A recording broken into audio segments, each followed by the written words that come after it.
My name is Luna Lovegood. I'm in my mid-30s, and for most of my life, people have described me with words that sound gentle, but aren't. Soft, agreeable, not built for conflict. In my family, I was the one who listened instead of speaking. The one who remembered details no one else bothered to keep. The one who handled paperwork, logistics, and follow-ups, while others made decisions and took credit. I wasn't seen as weak exactly, just non-threatening. Someone whose presence made things easier, not someone whose absence would be noticed. And for a long time, I believed that was my role. This isn't a story about revenge. There's no screaming, no dramatic breakdowns, no moment where I finally snap. What happened instead was quieter and far more final. The kind of shift that happens when someone mistakes patience for permission and silence for surrender. The surface facts are simple. My sister took control of a $28 million family estate. She positioned herself as the natural leader, the competent one, the person who knew how things should be handled. Over time, my access disappeared. My role shrank. And eventually, I was removed, financially, legally, and emotionally, from a life I had helped stabilize for years. She believed she'd won. What this story explores isn't a single betrayal, but a pattern. Small dismissals that became routine. Decisions made without me that were justified as efficient. Boundaries crossed so gradually that no one thought to call them violations. Except me. You'll hear how I stayed quiet, not because I lacked awareness, but because I was watching. How I documented instead of arguing. How I learned the language of contracts, trusts, and fiduciary responsibility, not out of ambition, but survival. And how one question, asked by the right lawyer at the right moment, exposed everything my sister assumed no one would ever notice. I'm telling the story without exaggeration. I won't pretend I was brave every step of the way. I stayed longer than I should have. I doubted myself more than I admit. But I never stopped paying attention. And that made all the difference. This is a story about power that doesn't announce itself, about justice that arrives without spectacle, about what happens when someone underestimates the person who keeps the records. So before we begin, let me ask you, quietly, honestly, have you ever realized too late that the person you dismissed was the only one who truly understood how everything worked? To my family, I was never the problem, but I was never the point either. If you'd asked them who I was, they wouldn't have hesitated. They'd say I was dependable, that I was good with details, that I didn't need much. Those words sound kind. They even sound respectful. But what they really meant was this: I was useful, and therefore invisible. I was the one who remembered deadlines when no one else did. The one who kept copies of documents just in case. The one who knew where things were stored, how accounts were structured, and which signatures were missing. I handled logistics the way some people breathe, quietly, automatically, without expecting acknowledgement. And because I didn't demand recognition, none was offered. At family gatherings, I was seated wherever there was space. Conversations flowed over me, around me. When decisions were discussed, they happened in tones that assumed I was listening, not contributing. If I did speak up, softly, carefully, it was usually to clarify something factual. Dates, numbers, process, never opinions, never authority. My sister, on the other hand, was different. She spoke with confidence, even when she was wrong. She filled silences instinctively. People turned toward her when questions arose, not because she had answers, but because she sounded like someone who should. Over time, that distinction mattered more than truth. I don't think she set out to overshadow me, not consciously. She just stepped forward and no one stopped her, including me. When our parents began stepping back from active management of the family estate, it felt natural, almost inevitable, that she would take the lead. She had presence. I had precision. In everyone's mind, those roles complemented each other. In reality, one consumed the other. I became the person behind the scenes, the one who prepared the summaries she presented, the one who flagged risks she decided whether to address. When things went smoothly, it was because of her leadership. When there were complications, I was asked why I hadn't caught it earlier, and I accepted that, not because I believed it was fair, but because I believed fairness was secondary to stability. I told myself I was protecting the family, that keeping things calm mattered more than being seen, that visibility was optional if outcomes were good. That belief shaped how people treated me. They assumed I didn't mind being excluded from meetings to save time. They assumed I didn't need to be copied on emails if decisions were already made. They assumed my agreement because I didn't argue, my consent because I didn't interrupt. Over time, assumptions hardened into expectations. I was expected to adapt, to absorb changes, to make things work even when information arrived late or incomplete. If I raised concerns, they were met with reassurances, not action. We'll handle it. Don't worry so much. You're always so cautious. Cautious. Another gentle word. What it really meant was that I noticed things others preferred not to see. I noticed when the language in documents shifted slightly, when responsibilities blurred without formal amendment. When access changed quietly, it was justified as temporary, efficient, or procedural. Each change was small, reasonable, easy to dismiss in isolation. And so I didn't protest, because protesting would have required a role I wasn't allowed to occupy. It would have meant stepping out of invisibility and asking others to acknowledge my position as an equal, not just supportive. At the time, that felt dangerous. I told myself that staying quiet was maturity, that restraint was strength, that someone had to be the adult in the room, and I was capable of that sacrifice. I didn't see it as erasing myself, I saw it as holding things together. But there's a cost to being the person everyone leans on without ever looking at. The cost is that when the ground starts shifting beneath you, no one warns you. They assume you'll adjust, like you always have. They don't see you as someone who could fall, only someone who will compensate. That was who I was to them: reliable, adaptable, quiet, and eventually expendable. The first time it happened, I almost didn't notice. That's the thing about small cuts. They don't announce themselves as injuries. They arrive disguised as efficiency, as practicality, as something done just this once that somehow never gets undone. It was an email, short, polite, forwarded to me after the fact. My sister had scheduled a meeting with our family's financial advisors. Nothing unusual about that. She'd been doing more of that lately. What caught my attention wasn't the meeting. It was the guest list. I wasn't on it. The email explained it away easily. Time was tight. Too many voices slow things down. We'll loop you in afterward. I remember staring at the screen longer than necessary, searching for the part where I was supposed to object. I didn't find it. Instead, I found reasons to justify her choice. She's busy. It's just one meeting. They already know I handle the back end anyway. So I let it go. When she summarized the meeting later, it was done casually, over coffee, like an afterthought. She spoke confidently, efficiently, used phrases like "we decided" and "the advisors agree." I listened, nodded, and asked one clarifying question about a clause she mentioned in passing. She waved it off. It's standard. Nothing you need to worry about. That should have been the moment I pressed, asked to see the documents, confirm the details, but I didn't. Not because I trusted her completely, but because questioning her would have required explaining why I should be there in the first place, and I wasn't ready for that conversation. The next cut came a few weeks later. Access. A shared folder I'd always used suddenly required permission. When I asked about it, she laughed, lightly, dismissively. "Oh, that? We reorganized everything. It's cleaner this way." She said she'd add me back when things settled. She didn't. I noticed changes in tone after that. Subtle, but consistent.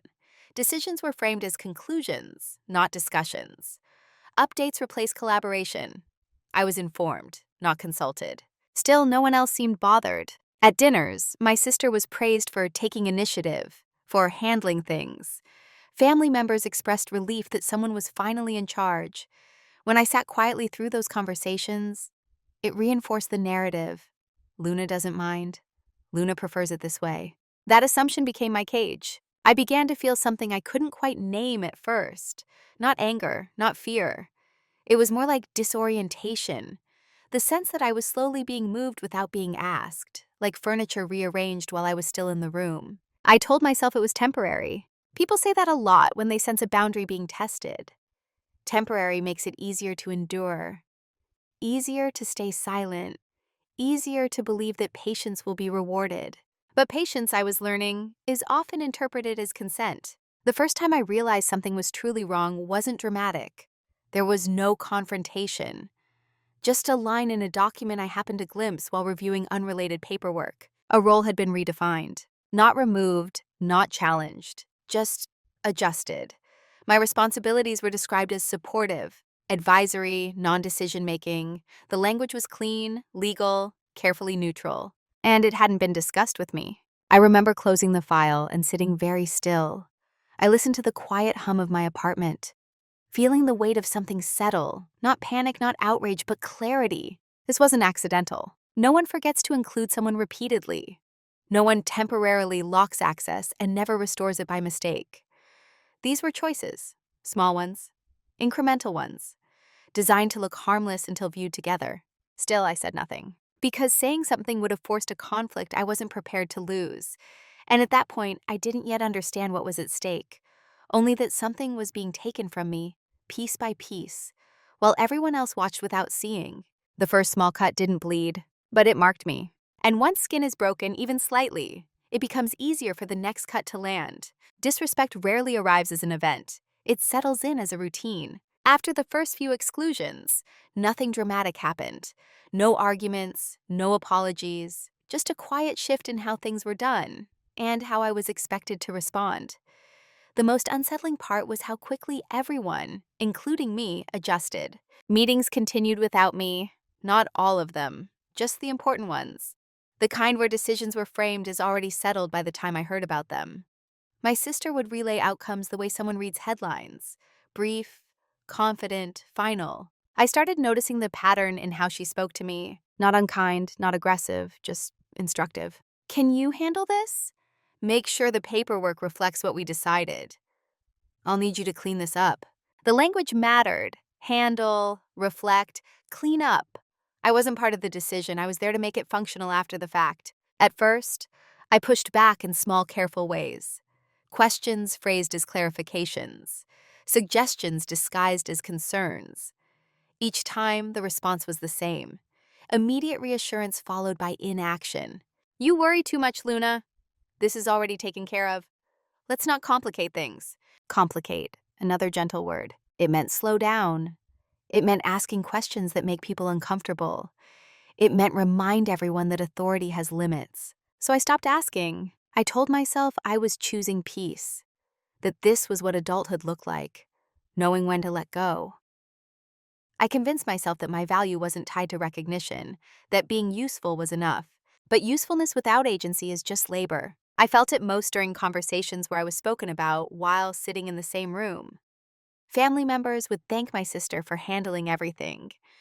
Someone would glance at me and add, and of course, Luna helps with the details. Helps, as if the details weren't the foundation. As if the system didn't exist because someone maintained it. I smiled. I nodded. I played the role they expected because it seemed easier than correcting them. And each time I did, the role became more fixed. There's a quiet psychological trap in being underestimated. You start managing other people's comfort instead of your own boundaries. You soften your tone. You minimize your needs. You wait for the right moment that never comes. I began rationalizing things I never would have accepted before. It's family. Of course it's messy. She's under pressure. This is just stress. I don't want to look difficult. That last one mattered more than I like to admit. I didn't want to be labeled as emotional, territorial, or resentful, especially not in contrast to my sister, who presented herself as decisive and forward-moving. Any resistance from me would have been framed as obstruction. So I stayed quiet. And in that quiet, the boundaries moved again. I lost access to bank statements, then to the advisor correspondence, then to draft documents entirely. Each loss came with an explanation, always reasonable on its own. Security, efficiency, streamlining. No one said, "We don't trust you." They didn't have to. The message was conveyed through omission. I remember one afternoon realizing I was waiting for permission to do work I used to do automatically. That realization landed heavier than I expected. It wasn't just about access. It was about identity. Who was I if I wasn't the person who knew how things worked? That question scared me enough to make me cling harder to what remained. I worked faster, cleaner, more precisely. I became indispensable in execution even as I was excluded from intent. That's how disrespect becomes normalized, not through force, but through habit, through the slow erosion of expectation, through the quiet agreement that this is just how things are now. I didn't see myself as a victim. That word felt too dramatic. I saw myself as adaptable, mature, realistic. But adaptation without limits is self-erasure. The truth I wasn't ready to face was this. They weren't pushing me out because I was weak. They were pushing me out because I made it easy. And as long as I continued to absorb the disrespect without naming it, there was no reason for anyone to stop. By the time I noticed how far things had gone, the behavior felt normal to everyone else, including dangerously to me. It took me longer than I like to admit to understand that I hadn't just been sidelined. I'd been assigned. Roles in families rarely come with formal announcements. No one gathers everyone together and says, "This is who you are now." Instead, the role emerges through repetition, through what's expected of you, what's never asked, and what people stop checking before they decide. Mine was clear once I allowed myself to see it. I was the stabilizer, the one who absorbed friction so others didn't have to, the one who fixed problems quietly, without escalating them, the one who made decisions feel smoother by removing myself from them. Reliable, useful, invisible. My sister's role was just as clear and far more visible. She was the authority, the face, the voice, the person whose confidence filled rooms and emails alike. Even when she didn't have the full picture, she spoke as if she did. And because I stayed silent, no one challenged that assumption. The dynamic worked, until it didn't. I realized the role I'd been given during a conversation that wasn't even about me.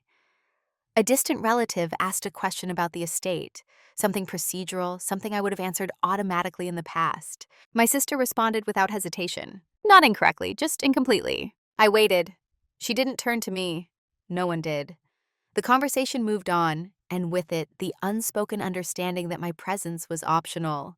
That was the moment it clicked. I wasn't there to contribute. I was there to support the appearance of control. When problems arose, I was expected to resolve them quietly. When things went smoothly, credit flowed elsewhere.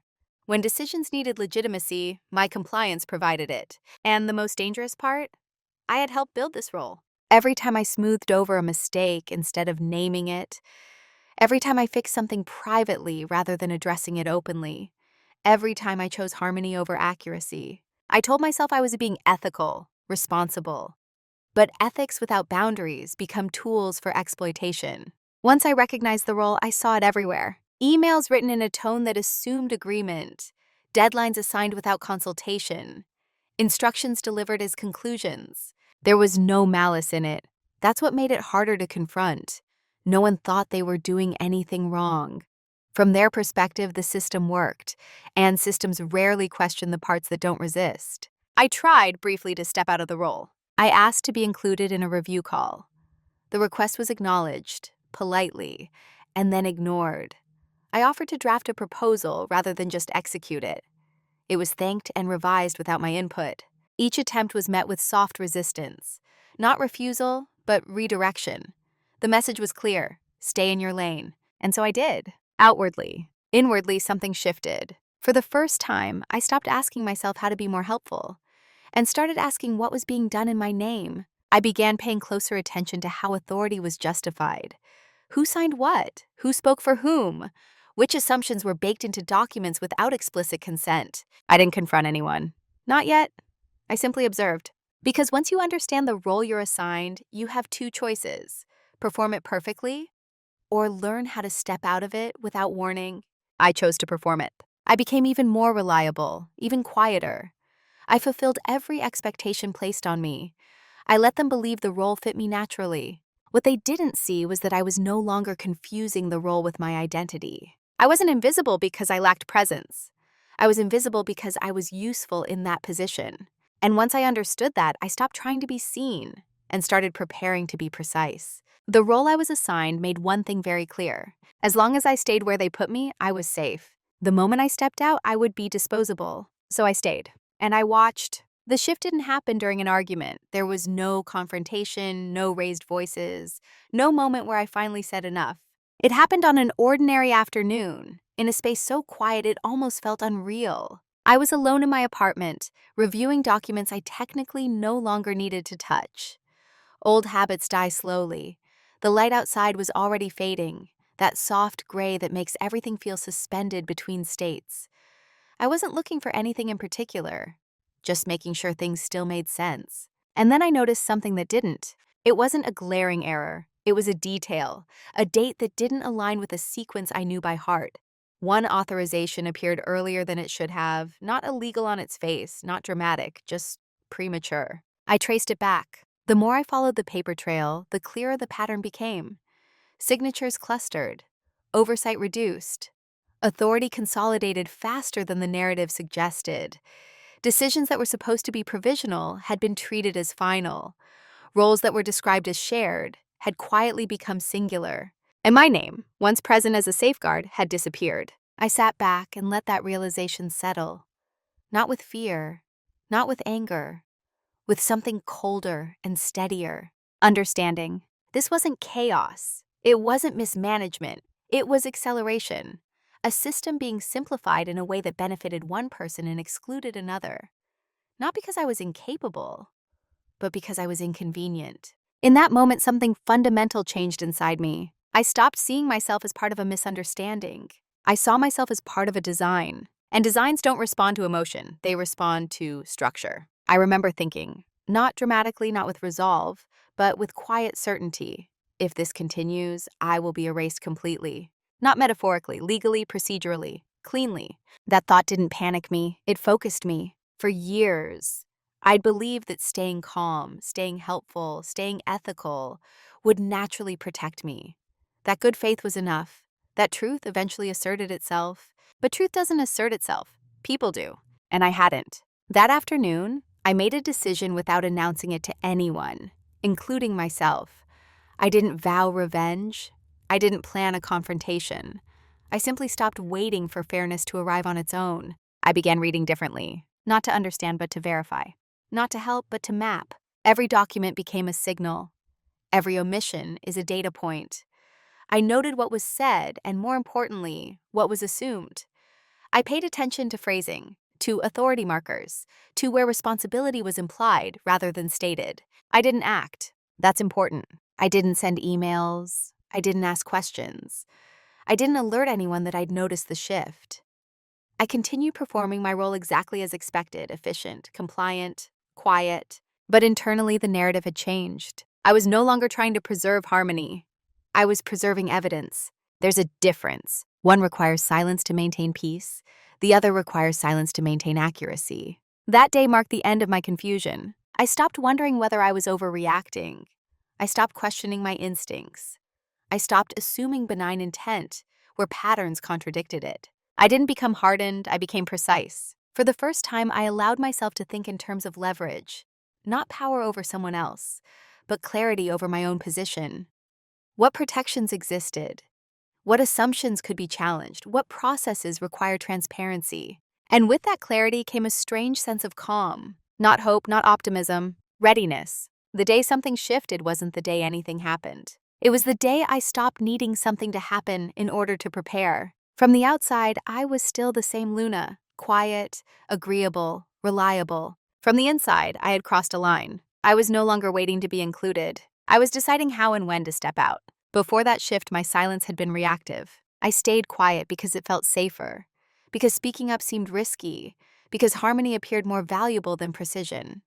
Silence was something that happened to me when I didn't know what else to do. After that day, silence became something else entirely. It became deliberate. I stopped filling gaps in conversations, stopped volunteering corrections when I heard something inaccurate, stopped rescuing decisions that were poorly framed but confidently delivered. Not out of spite, but because I needed to see what would happen if I didn't. And what happened was revealing.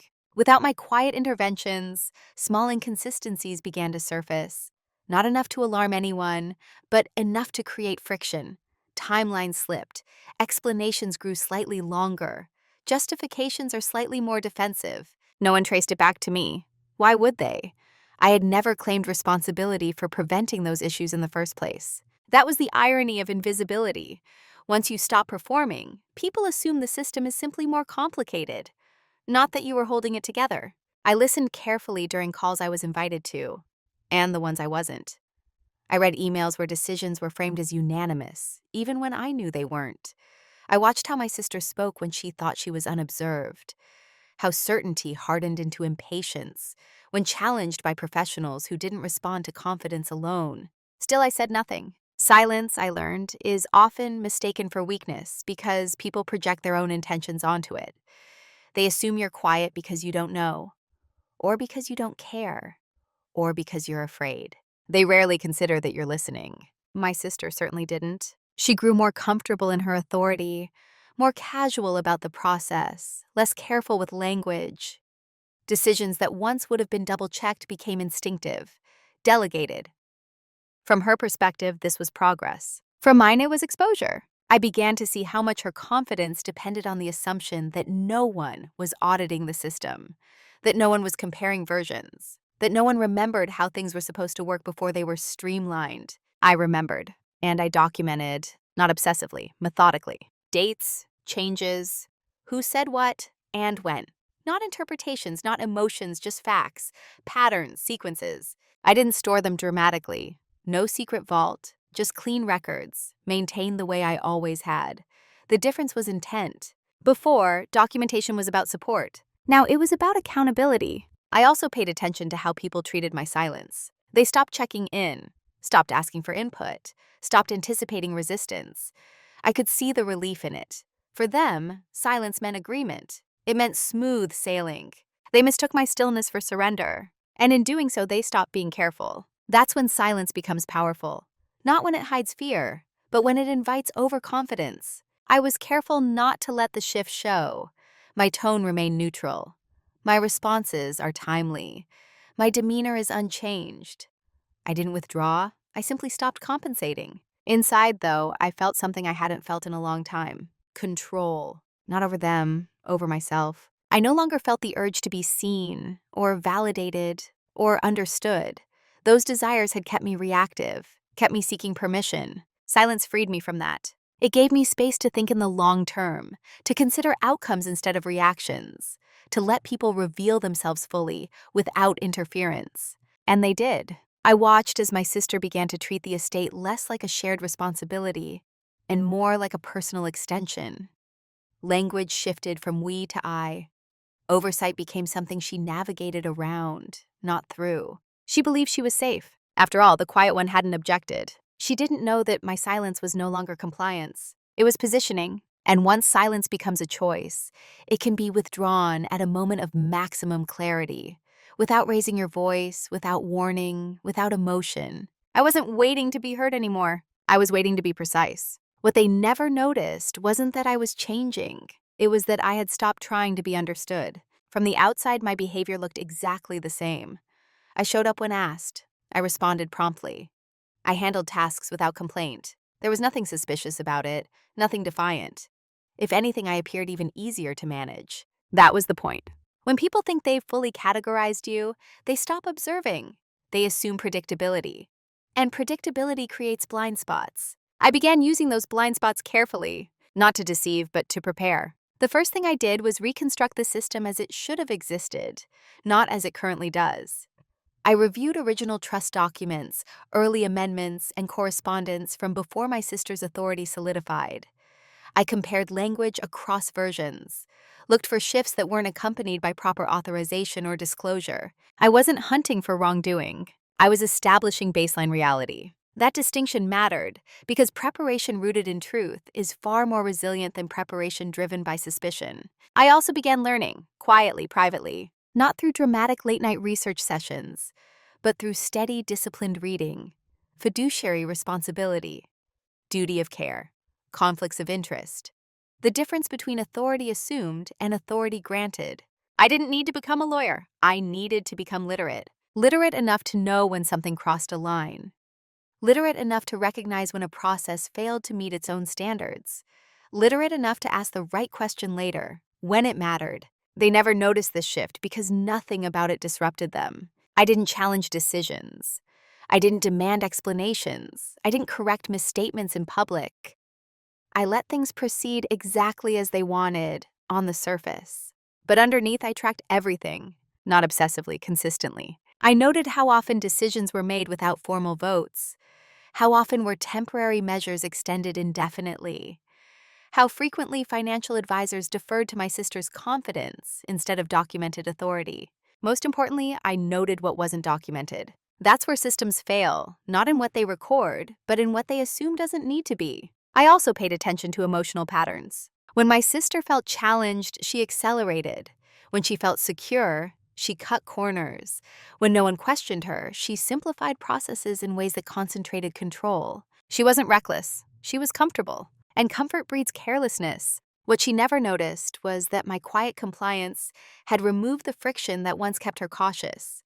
Without my questions, she had no mirror, no counterweight, no reason to slow down. In that sense, I wasn't just observing the system. I was allowing it to reveal its weaknesses. I also prepared personally. I reviewed my own position, not emotionally, but structurally. What access I still had, what records I legally retain, what communications I was entitled to receive regardless of role. I didn't take anything that wasn't mine. I didn't cross boundaries. I stayed entirely within what was permissible. That's important, because quiet dominance isn't about bending rules. It's about understanding them more completely than the people who assume they're in control. They never noticed the files I kept because I'd always kept files. They never noticed the questions I didn't ask because they'd grown used to my restraint. They never noticed the shift in my attention because it didn't come with emotional signals. No anger, no withdrawal, no visible resentment, just focus. I also didn't rush. Preparation done in haste leaves gaps. And I had learned that gaps are where narratives collapse. I let patterns mature, let timelines extend, let assumptions harden. Because once assumptions are firmly held, they're rarely defended. That's when clarity becomes undeniable. Looking back, this was the most important phase of the entire story, and the one no one remembers. There was no drama, no visible tension, just time during which I learned the difference between being nice and being ethical, between loyalty and self-erasure, between silence as avoidance and silence as strategy.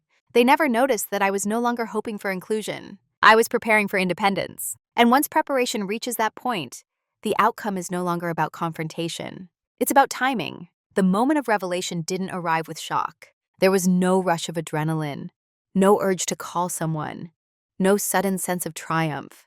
What I felt instead was something far quieter and far more grounding, or certainty. I was sitting at my desk late one evening, surrounded by documents that now felt familiar in a way they hadn't before. Not overwhelming, not confusing, just coherent.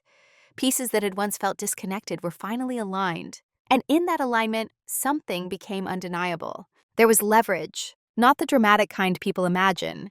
No hidden fortune, no secret confession, no single smoking gun.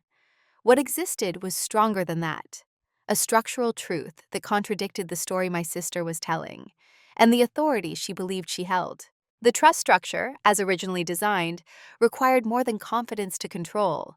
It required procedural compliance, oversight, disclosure limits. Those limits hadn't been removed. They had been ignored. Over time, my sister had begun acting as though authority flowed from momentum rather than mandate, as though repeated behavior had quietly rewritten the rules, and because no one had challenged that behavior, it appeared legitimate.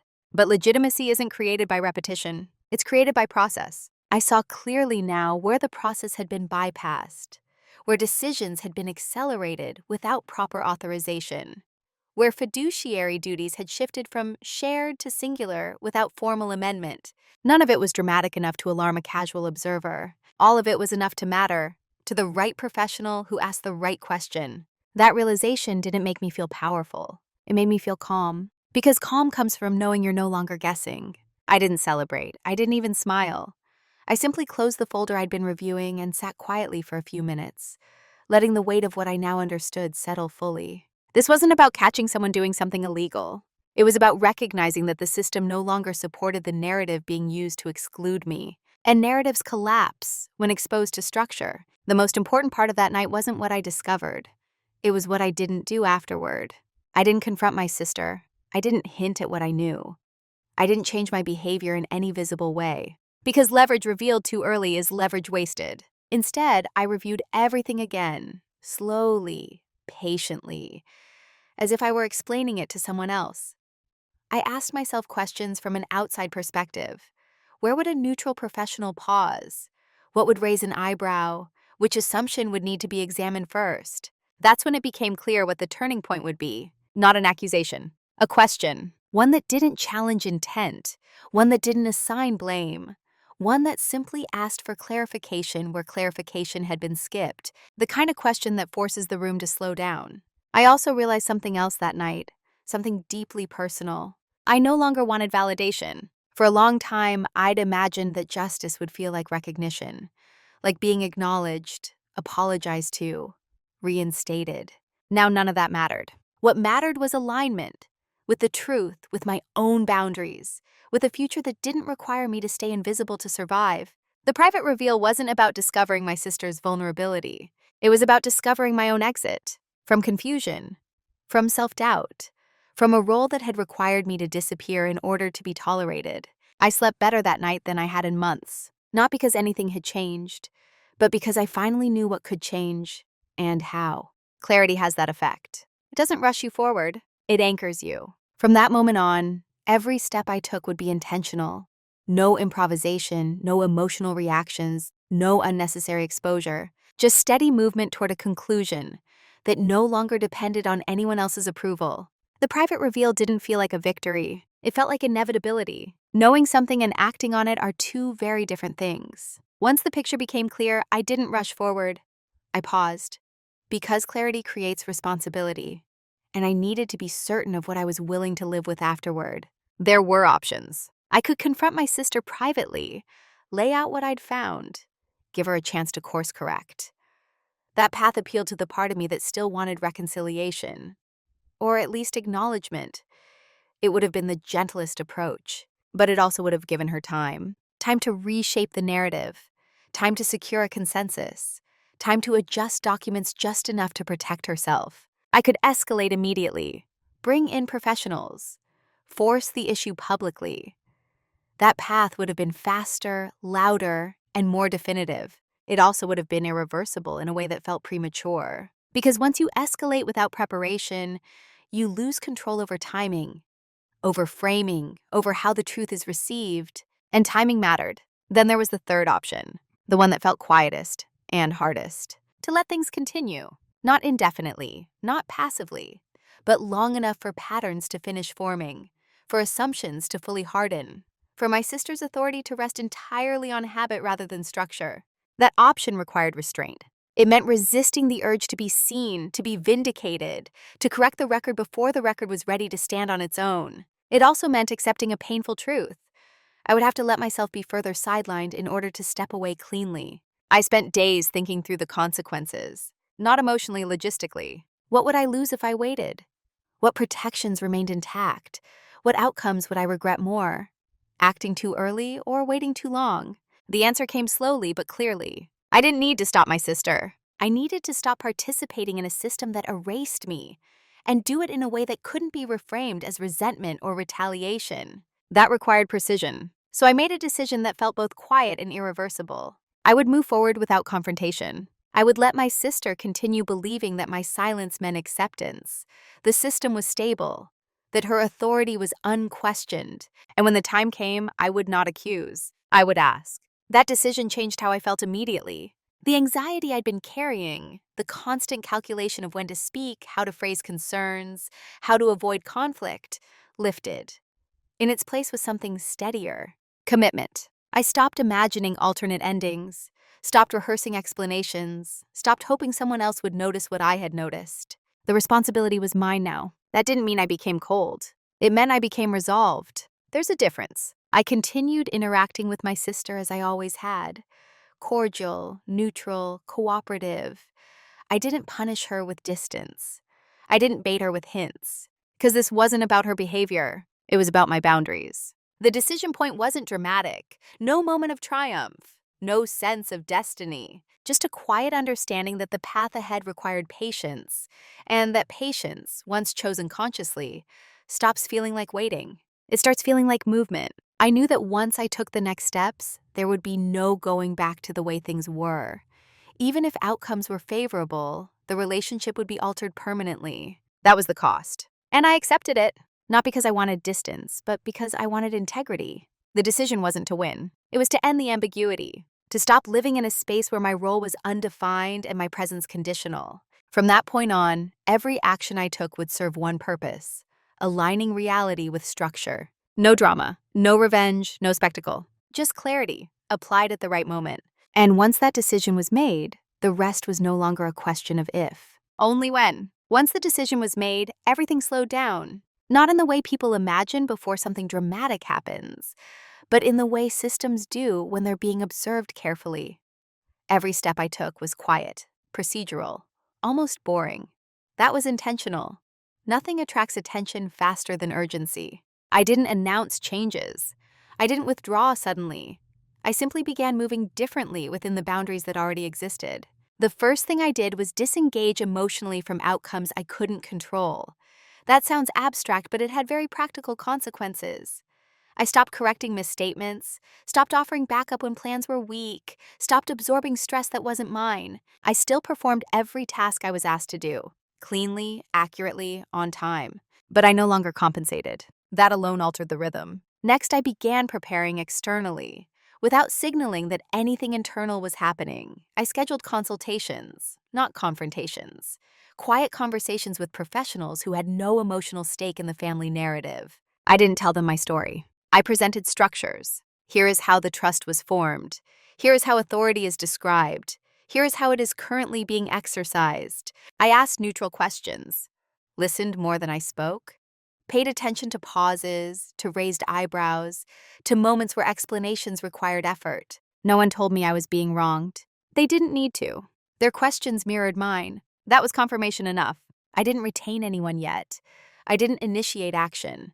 I was calibrating, making sure my understanding aligned with professional reality, not just personal perception. At the same time, I quietly secured my own footing. I ensured my personal finances were insulated, that my housing was stable, that my records were duplicated and organized in ways that didn't depend on continued access. None of this looked dramatic from the outside. If anything, it looked like withdrawal, but gentle, gradual, easy to overlook. People assume disengagement looks like distance. Often it looks calm. My sister didn't notice anything unusual. If she noticed anything at all, it was that things felt easier. Fewer question, less friction, and faster decisions. She mistook efficiency for alignment. That misinterpretation was the final opening. Because systems don't fail when challenged. They fail when assumptions go untested for too long. I also prepared myself psychologically, not for conflict, but for misinterpretation. I knew that once things surfaced, my actions would be reframed. Silence would be reinterpreted. Restraint would be questioned. I accepted that. You can't control how clarity is received, only how cleanly it's delivered. So I stayed steady. I let time do what it always does when people feel unopposed. It reveals patterns more starkly. Authority concentrated further, oversight thinned, documentation lagged behind decision-making. From a distance, everything looked smooth. Up close, the cracks were aligning. Moving in silence isn't about hiding. It's about not interrupting momentum before it reaches its natural limit. By the end of that period, nothing had exploded. No alarms were raised, no bridges were burned. But the conditions were set. Every assumption my sister relied on had been allowed to mature fully. Unchecked, unchallenged, unquestioned. And when assumptions reach that stage, they stop being defensible. They become fragile. I hadn't taken anything from her. I hadn't exposed anything. I had simply stepped aside and let reality organize itself. The next phase wouldn't begin with accusation or emotion. It would begin with consequences. And those consequences would arrive without warning, because nothing in my behavior had suggested they were coming. The first signs didn't look like consequences. They looked like an inconvenience. An email went unanswered longer than usual. A follow-up call had to be rescheduled. An advisor asked for clarification on something that had never needed clarification before. Small delays, minor friction, the kind people dismiss when they're used to things moving quickly. My sister noticed them, but only in passing. She blamed timing, scheduling conflicts. Other people are inefficient. She had grown accustomed to momentum, and momentum had a way of masking early resistance. What she didn't realize was that the system had begun asking questions on its own. Once professionals start pausing, not accusing, just pausing, it changes the tone of everything. Processes slow, language becomes more careful, documentation is requested where assumptions once sufficed. I watched this unfold from a distance. I wasn't involved in the conversations. I didn't need to be. My role at that stage was simply not interfere, to let the natural checks that had been bypassed quietly reassert themselves. The first real consequence came disguised as a request. An advisor asked for confirmation of authority before proceeding with a transaction. Nothing dramatic, just a routine step that had been skipped often enough to feel unnecessary. Until now. My sister responded confidently, as she always had. But this time, confidence wasn't enough. They asked for documentation. She provided what she believed supported her position. It wasn't wrong. It was incomplete. It reflected what she'd been operating under, not what had been formally established. That distinction mattered. The transaction was delayed, not denied, not blocked.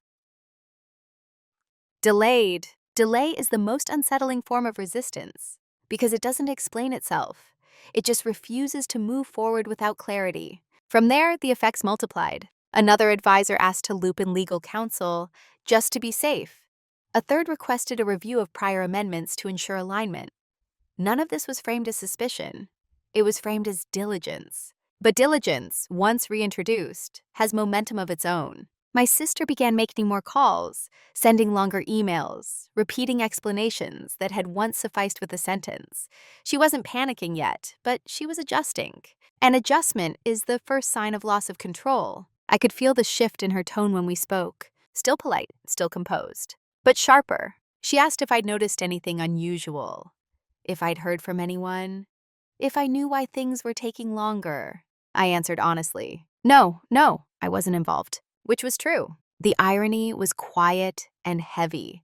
The system was no longer responding to her authority because the system was doing what it was always supposed to do: verify. As days turned into weeks, the friction became harder to ignore. Decisions that once flowed easily now required justification. Approvals required cross-checks. Narratives had to be aligned with records.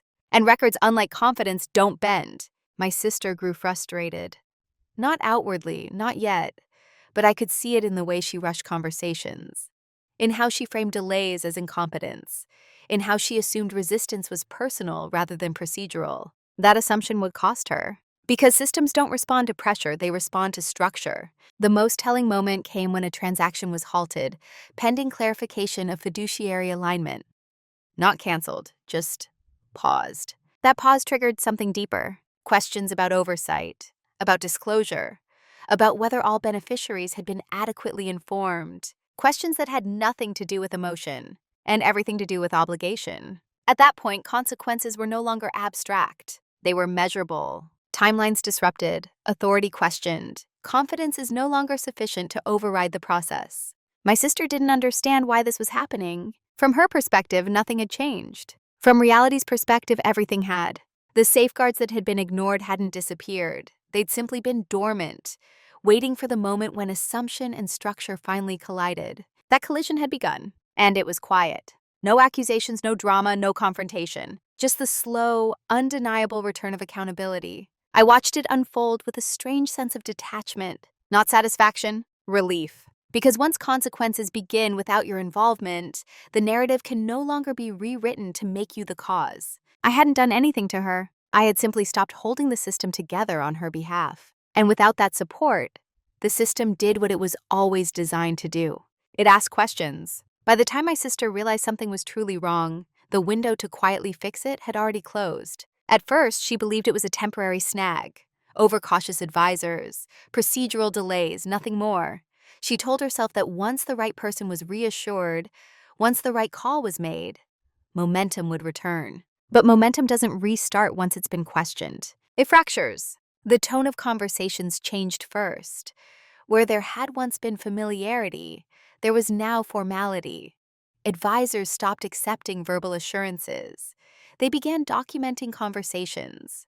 Requests came with follow-up emails. Language shifted from "will proceed" to "pending confirmation." Each phrase landed like a small warning. My sister responded the way she always had, by pushing forward, by accelerating, by assuming that confidence, repeated often enough, would reassert authority. Instead, it triggered concern. The more she tried to smooth things over, the more the system resisted.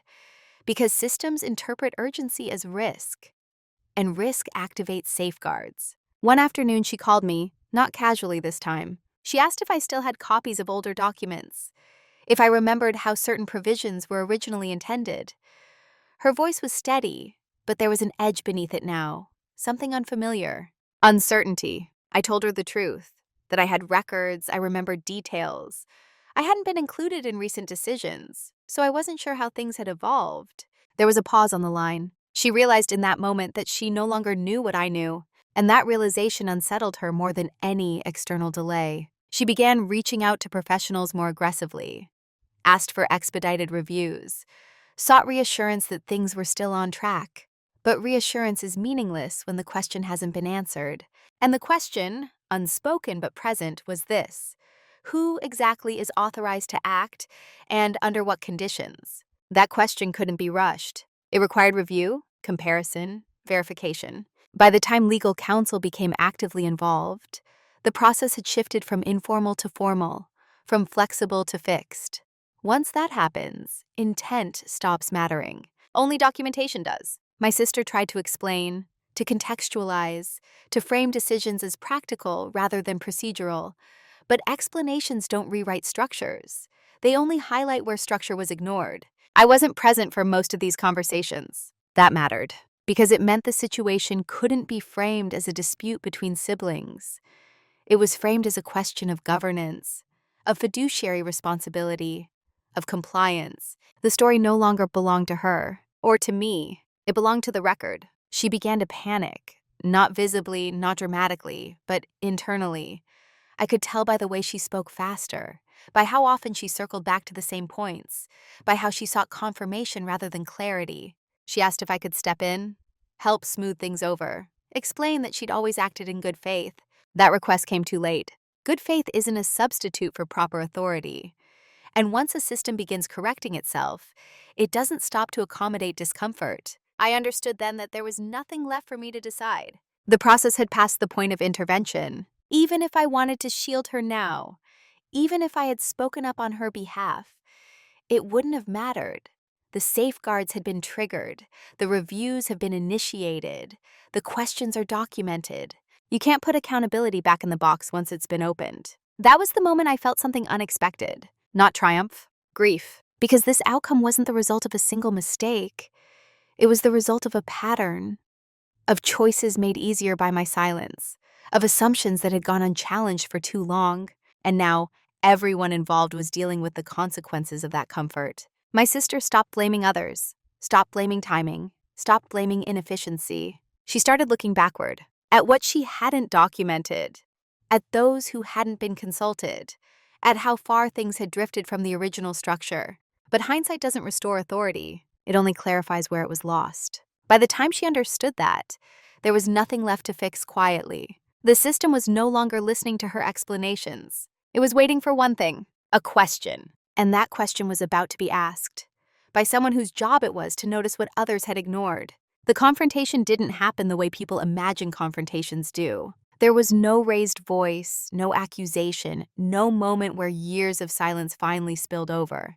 In fact, if you weren't paying attention, you might not have noticed it at all. It happened in a conference room. Neutral walls, neutral lighting, neutral tone. My sister was there. So was legal counsel, an advisor, and me, invited this time not as support, not as background, but as a necessary presence. That alone told me everything. The lawyer began by summarizing the situation carefully and professionally. He wasn't interested in emotion. He wasn't interested in intention. He laid out the sequence of decisions, the documents that supported them, and the gaps that didn't. Then he asked a question. Not a dramatic one, not an aggressive one, just a precise one. He asked who had been formally authorized to make a specific category of decisions, and when that authorization had been granted. The room went quiet. My sister answered confidently at first. She always did. She referenced precedent, practice, what had always been done. The lawyer nodded. Then he asked a follow-up. Where was that authority documented? Not implied, not assumed, documented. She looked at me then, just briefly. It wasn't anger, it wasn't betrayal. It was a realization. She understood in that moment that this wasn't a personal dispute. There was no argument to win, no narrative to control. The system wasn't judging her, it was clarifying reality. And reality wasn't aligned with her assumptions. I didn't speak much during that meeting. I didn't need to. When I did, it was only to answer direct questions, calmly, factually, without commentary. Without dates, versions, language, no emotion. The lawyer asked one final question, the one that would later be repeated in summaries and notes. Had all beneficiaries been properly informed and given the opportunity to consent to the changes in authority as they occurred? There was no good answer to that. Silence filled the space, not mine this time. The meeting ended without drama. No verdict was delivered, no one stormed out. But something irreversible had happened. The narrative had collapsed. Afterward, my sister approached me privately. Not immediately, not impulsively. She waited until we were alone. She asked why I hadn't said something sooner. I answered honestly. Because no one was listening when it mattered. Because speaking earlier would have turned this into a fight. Because I didn't want to be right. I wanted things to be correct. She didn't respond right away. I could see the conflict in her face, the struggle to reconcile her self-image with what had just been exposed. She wasn't a villain, she wasn't malicious. She was unchecked, and being unchecked had cost her. I didn't apologize, not because I felt superior, but because there was nothing to apologize for. Silence, when chosen carefully, isn't betrayal, it's boundaries. We parted without resolution, no reconciliation, no hostility, just distance. That confrontation, if it can even be called that, wasn't about punishment, it was about alignment, about returning the system to what it was designed to be before comfort replaced compliance. I walked away feeling lighter than I expected. Not vindicated, finished. Because when truth is established calmly, without heat, it doesn't leave room for argument, only adjustment. After everything settled, people expected me to feel something dramatic. Relief, satisfaction, triumph. I felt none of those. What I felt instead was quiet, deeper than silence, steadier than relief.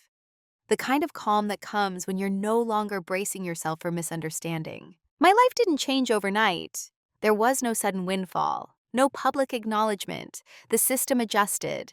Authority was redistributed according to structure, not personality.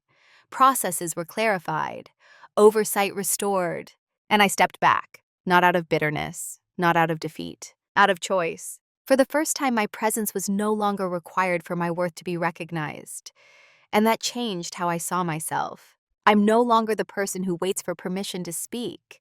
I'm also no longer the person who needs to be heard. That might sound contradictory, but it isn't. I learned that voice isn't about volume, it's about timing. And timing requires self-trust. I don't confuse patience with compliance anymore. I don't absorb responsibility without authority. I don't smooth over discomfort at the expense of clarity. That doesn't make me colder. It makes it clearer. My relationship with my sister is distant now, civil, careful. We don't rehash the past. There's nothing left to argue about. The system speaks for itself. I don't hate her. I understand her. And understanding, I've learned, doesn't require closeness. It requires honesty. I still value restraint, still believe in calm, still prefer listening to speaking. Those traits weren't weaknesses. They were misused. Now they're anchored. I choose when to be silent. I choose when to step forward. And I no longer confuse usefulness with belonging. The biggest change isn't external. It's internal. I trust my perception now. I don't second-guess patterns. I don't dismiss discomfort as oversensitivity. I pay attention, and I act when alignment breaks. That trust is quiet, but it's powerful. People who meet me now often make the same initial assumptions they always did.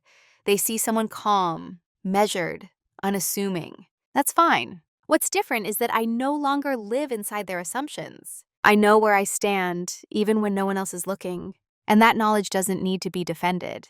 It just needs to be honored. I didn't win anything in the way people define winning.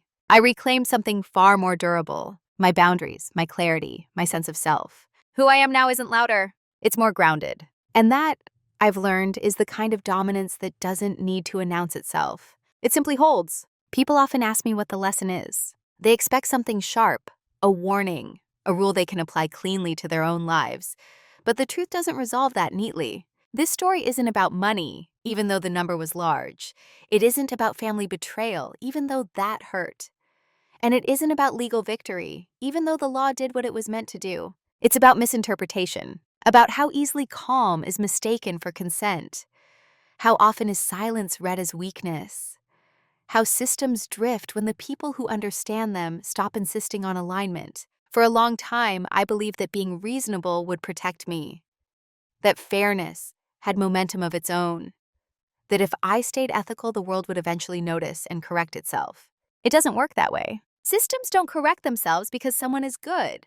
They correct themselves because someone is precise. What changed my life wasn't anger or courage in the cinematic sense.